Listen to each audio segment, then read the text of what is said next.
Imagine being just 12 years old, an age when most kids today dream about school trips, playing games, or celebrating birthdays.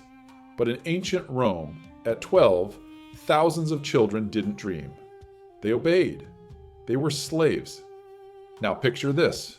You wake up not in your own bed, but on a hard straw mat in a crowded, dark cellar. The air smells of dampness, sweat, and old stone. You're not a child in your parents' home anymore. You're property. A Roman master owns you, and your life belongs to him. So, what did life look like for a 12-year-old Roman slave? First, your entire day was dictated by the needs of your master. If you were lucky, you might be a household servant. That meant carrying water, cleaning floors, tending fires, or fanning your master during hot summers. For wealthier households, children slaves were often used as playmates or attendants for Roman children of the same age. But make no mistake, you weren't a friend. You were there to serve. Others weren't so lucky.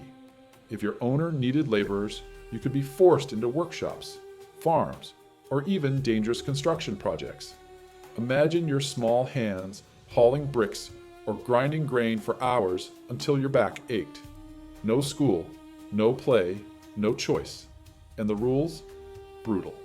A child slave couldn't say no, you couldn't argue, you couldn't rest unless told. Some masters used whips for punishment, even on children if they made mistakes. And here's something shocking. The Roman law recognized you as an object, not a person. You could be bought, sold, or traded at any moment, separated forever from anyone you loved. But here's where it gets complicated. Life wasn't always completely hopeless. Some child slaves grew up inside kinder households, especially if they showed talent. If you could read, write, or sing, you might be trained as an entertainer or tutor's assistant. A clever slave child might even rise to trusted positions within a Roman home. Some were eventually granted freedom, a status called manumission.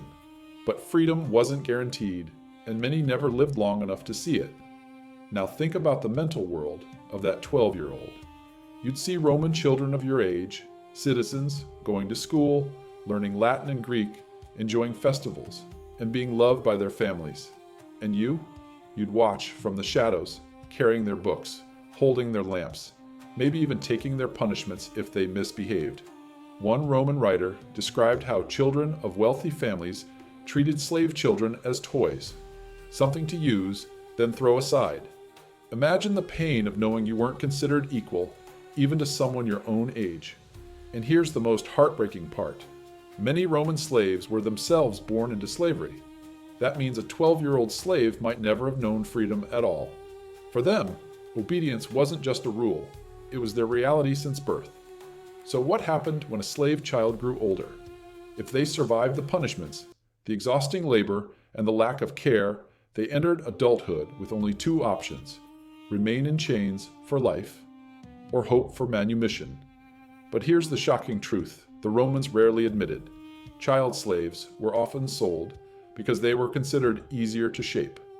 Masters believed that children could be molded like clay, trained to obey without question.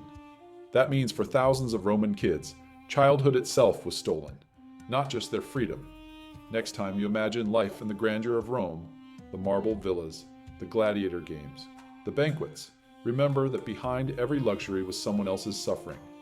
And among them were countless children, just 12 years old, living lives most of us today can hardly imagine. And here's the question I'll leave you with. If you were that 12-year-old in Rome, would you have survived, or would you have dreamed of rebellion? Don't forget to like this video and subscribe, because history has many more secrets waiting to shock you.